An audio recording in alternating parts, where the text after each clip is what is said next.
ఈరోజు మనం శ్రీ ఉమానంద స్వామి దేవాలయం గురించి తెలుసుకుందాం. ఈ దేవాలయం గౌహతి రైల్వే స్టేషన్ నుండి 3 కిలోమీటర్ల దూరంలో ఉంది. ఈ దేవాలయం గౌహతి నగరంలో శక్తివంతమైన బ్రహ్మపుత్ర నది మధ్యలో ఉన్న పికాక్ ఐలాండ్లో ఉన్న ఒక ప్రముఖమైన హిందీ దేవాలయం. ఈ టెంపుల్ చూడడానికి మనం బోటు మార్గం ద్వారా మాత్రమే వెళ్ళగలిగాం. పల్తాన్ బజార్ నుండి 2 కిలోమీటర్స్ దూరంలో ఉన్న కచారీ ఘాట్ నుండి ఇక్కడ బోట్లన్నీ వెళ్తుంటాయండి. ఇక్కడ మీరు పల్తాన్ బజార్ నుండి ఆటోలు కానీ బస్సులు కానీ ఈ కచారీ ఘాట్కి మీకు అవైలబుల్గా ఉంటాయి. ఈ ఘాట్ దగ్గరే మీకు ప్రైవేటు బోట్స్ ఇంకా అస్సాం గవర్నమెంట్ బోట్స్ కూడా అవైలబుల్గా ఉంటాయండి. అదే గవర్నమెంట్ బోట్స్ అయితే మీకు 40 రూపీస్ తీసుకుంటాడు వెళ్ళి రావడానికి. అదే ప్రైవేట్ అయితే 200-300 తీసుకుంటాడు వెళ్ళి రావడానికి.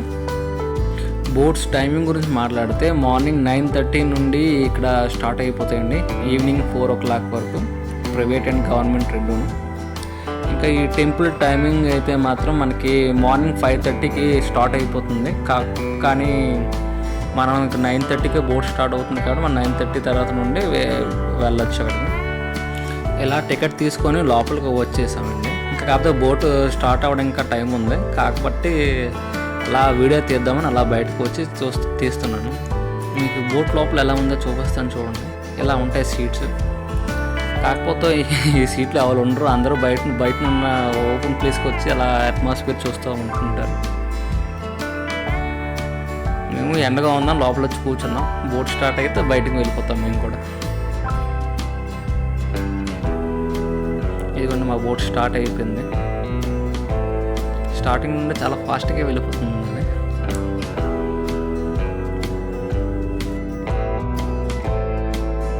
ఈరోజు వాతావరణం చాలా హాట్గా ఉంది. సో మాకు మొత్తం సరౌండింగ్స్ బ్యాక్గ్రౌండ్స్ అంతా బాగా నీట్గా క్లియర్గా కనిపిస్తుంది. చూసారా, ఆ 2 ఐలాండ్ మధ్యన ఒక రోప్ కనబడుతుందా? అదేనండి మన గౌహతి రోప్వే. మీరు ఈ రోప్ వే నుండి కూడా మీరు ఈ టెంపుల్ని చూడవచ్చు. కాకపోతే పైనుండి మాత్రమే చూడగలరు, అలా కిందకి మీద దిగలేరు. అలా పైనుండి అలా బ్రహ్మపుత్ర రివర్ పైనుండి అలా చూసుకుంటూ మళ్ళీ రిటర్న్ అవ్వచ్చు. ఈ కచారీ ఘాట్ నుండి ఉమానంద టెంపుల్కి అప్రాక్సిమేట్లీ 20-30 minutes పడుతుందండి ఈ బోట్లో వెళ్ళడానికి. ఈరోజు వెదర్ చాలా హాట్గా ఉంది.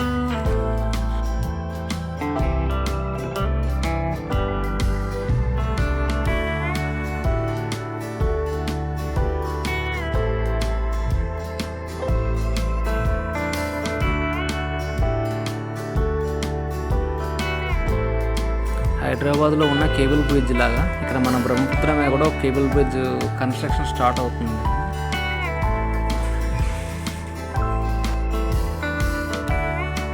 ఇప్పుడు నేను మనం వెళ్ళే టెంపుల్ హిస్టరీ కొంచెం చెప్తాను వినండి. ఈ దేవాలయం అస్సాంలోని ప్రసిద్ధ దేవాలయాల్లో ఒకటి మరియు సందర్శించదగిన ప్రదేశాల్లోని ఒకటి. ఈ పికాక్ ఐలాండ్లో ఉన్న ఈ ఉమానంద ఆలయం గౌహతిలోని ముఖ్యమైన దేవాలయంలో ఒకటి. ఈ బ్రహ్మపుత్ర నది మధ్యలో ఉన్న ఈ ఆలయం ఈ శివుని ఆరాధనకు అంకితం చేయబడింది.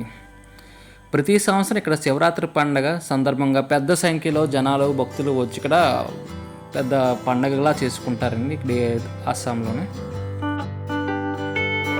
ఈ టెంపుల్ చరిత్రలోకి వెళ్తే తయా అహం రాజవంశానికి చెందిన రాజు గంగాధర్ సింగ్ సూచనల మేరకు ఈ ఆలయాన్ని 1694 ADలో బార్ ఫుకాన్ గర్గనే హండిక్ నిర్మించారు.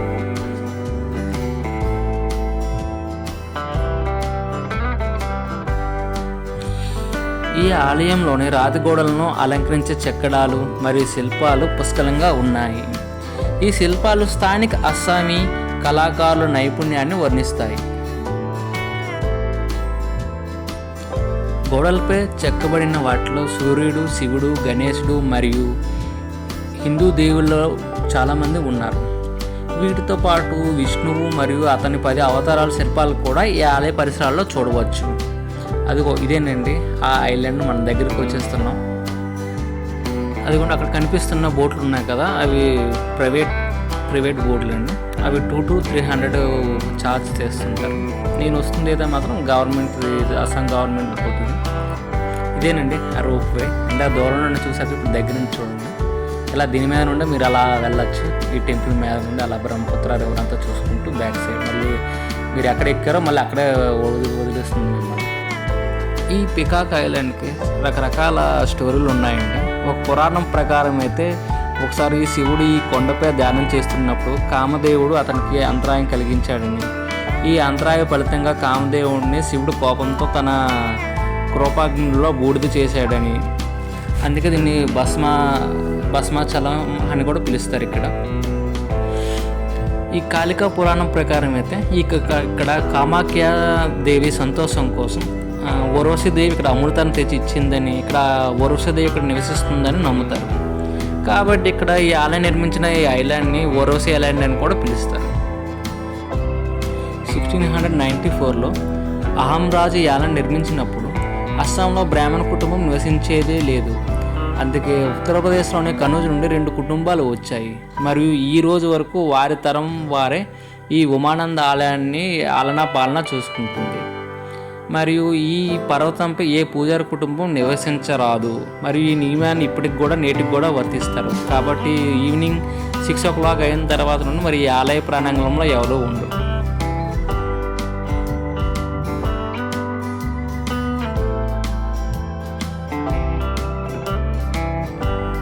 మేము ఈ ఉమానంద ఐలాండ్కి రీచ్ అయిపోయామండి.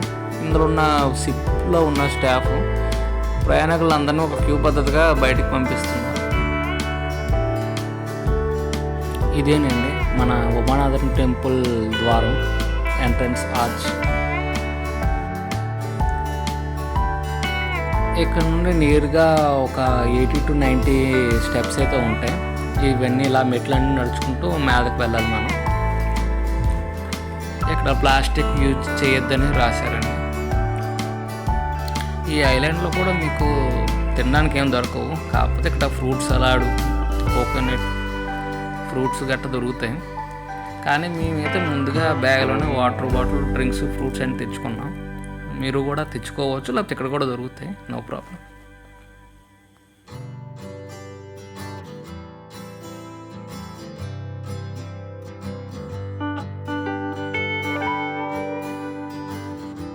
ఇదిగోండి దేవుడికి పూలు కొనడానికి వచ్చాను. ఇక్కడ సెట్ 50 రూపీస్ నుండి 100, 150 దాకా అమ్ముతారు మీకు. జస్ట్ మామూలుగా పువ్వులు, అగరబత్తులు, దీపం మీద జస్ట్ 50 రూపీస్కి ఇచ్చేస్తారు. మీకు కొబ్బరి బండ కూడా కావాలంటే మరొక 50 రూపీస్ ఛార్జ్ చేస్తారు. ఇదండి మెయిన్ ఎంట్రన్స్ గుడి ఆర్చ్. ఇది ఆ కింద నుండి మీదకి అలా 100 స్టెప్స్ వచ్చేస్తే ఈ టెంపుల్ వచ్చేస్తుంది.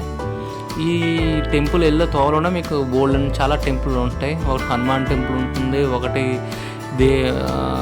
హనుమాన్ టెంపుల్ ఉంటుంది, గణేష్ టెంపుల్ కూడా ఉంటాయి. ఇదేనండి టెంపుల్ మెయిన్ ఎంట్రన్స్. లోపలికి వచ్చాము. ఈ రైట్ సైడ్లో మీకు గణేష్ టెంపుల్ ఉంటుంది. అది కూడా అదేనండి గణేష్ టెంపుల్. అది ఫస్ట్ ఇక్కడికి వెళ్ళి దండం పెట్టుకున్న తర్వాత మనం మెయిన్ టెంపుల్ లైన్లోకి వెళ్ళిపోవాలి. ఇక్కడ తెచ్చిన దీపాలు, అగరబత్తులన్నీ ఈ సైడ్నే వెలిగించుకోమంటారు. ఆ లోపల మరి మీకు అవకాశం ఉండదు. అదేనండి ఆ జనాల లైన్. అది మేము దర్శనం చేసుకుని బయటకు వచ్చేసామండి కింద. ఎందుకంటే టెంపుల్ లోపల మొబైల్ అలౌ చేయరు కాబట్టి మేము చూపించలేము. బయటకు వచ్చిన తర్వాత కూడా లోపల 2-3 టెంపుల్స్ ఉంటాయి. అవన్నీ చూసుకుంటూ అలా మళ్ళీ కిందకి వచ్చేయడం.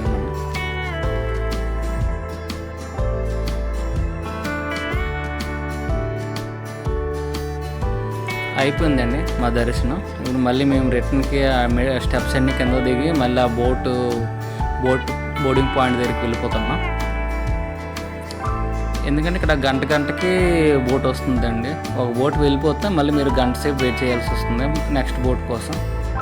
కాబట్టి అంత ఫాస్ట్గా దర్శనం అయితే అంత ఫాస్ట్ కిందకి వచ్చేస్తే బెటర్ అని నా ఒపీనియన్. ఈసారి మా లక్ బాగుందండి. వచ్చి రాగానే బోటు స్టార్టింగ్లో ఉంది, వెంటనే ఎక్కిపోయాం మేము.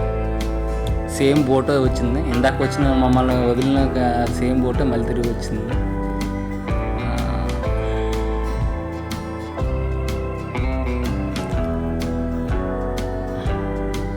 ఈసారి మీకు బోటు ఎంట్రన్స్ నుండి చూపడుతాను, వీడియో తీసుకోండి. ఇందాక మిడిల్లో ఉన్నాను కాబట్టి ఇప్పుడు ప్లేస్ ఖాళీగా ఉంది. చూడండి ఎలా కనబడుతుందో వ్యూ. బ్రహ్మపుత్ర సైడ్, ఒక సైడ్ అంతా బ్రహ్మపుత్ర, ఒక సైడ్ అంతా ఐలాండ్, రెండో సైడ్ అంతా గౌహాటి సిటీ. అయితే ఈ టెంపుల్ హిస్టరీ గురించి చెప్తాను. ఇందాక పూర్తిగా చెప్పలేదు, సగమే చెప్పాను. అప్పుడు ఆ రాజుగారు కట్టిన తర్వాత ఇంకా 1897లోనండి, కొన్ని సంవత్సరాలు అయిపోయిన తర్వాత 1897లో ఏంటంటే ఒక భయంకరమైన భూకంపం ఎర్త్క్వేక్ వచ్చిందంట. ఆ భూకంప ప్రభావం వల్ల ఆ ఆలయం ఒక లోపల ఉన్న ఆలయం గుళ్ళు మొత్తం అన్నీ కూలిపోయాయండి. ఇలా జరిగిన కొన్ని సంవత్సరాలకి అక్కడికి ఒక జంతువులు కాసుకొని ఒక వ్యాపారి, ఒక ధనికమైన వ్యాపారి అక్కడికి ఆవులని గట్టా తీసుకుని వచ్చేవాడండి. అందులో ఒక కామధేను అనే గేదె అతనికి ఉండేది. ఆ గేదె ఎప్పుడు పాలు ఇంట్లో ఇచ్చేది కాదు. అసలు ఏమవుతుంది అని చూస్తుంటే ఆ గేదె అలా ఈ ఉమానంద టెంపుల్ ఐలాండ్ మీదకి వచ్చి ఒక బెల్ ట్రీ కిందన పాలు ఇచ్చేది అనమాట. బెల్ ట్రీ అంటే ఇదే మన మారేడు చెట్టు అంటారు. అది ఆ పాలు ఇవ్వడం గట్ట ఆ చెట్టు దగ్గరికి వచ్చి పాలు ఇచ్చి వెళ్ళిపోతుండేది అనమాట. ఈ వ్యాపారికి డౌట్ వచ్చి ఆ వెనకన వెళ్తూ ఏటయిందని చూడగా ఎప్పట్లాగే ఆ కామధేను అనేది అక్కడికి మారేడు చెట్టు దగ్గరికి వచ్చి పాలు ఇచ్చి వెళ్ళిపోయింది. వెంటనే ఆ వ్యాపారి ఆ మారేడు చెట్టు దగ్గరికి వెళ్ళి చూసి అక్కడ ఏంటి పుట్లా ఉందని తవ్వి చూడగా అక్కడ ఒక శివలింగం కనిపించింది. అదే రోజు రాత్రి ఆ శివుడు ఆ వ్యాపారి కల్లో కనిపించి నేను ఇక్కడ వెలిశాను, ఇక్కడ నాకు ఆలయం నిర్మించమని ఆదేశించాడు.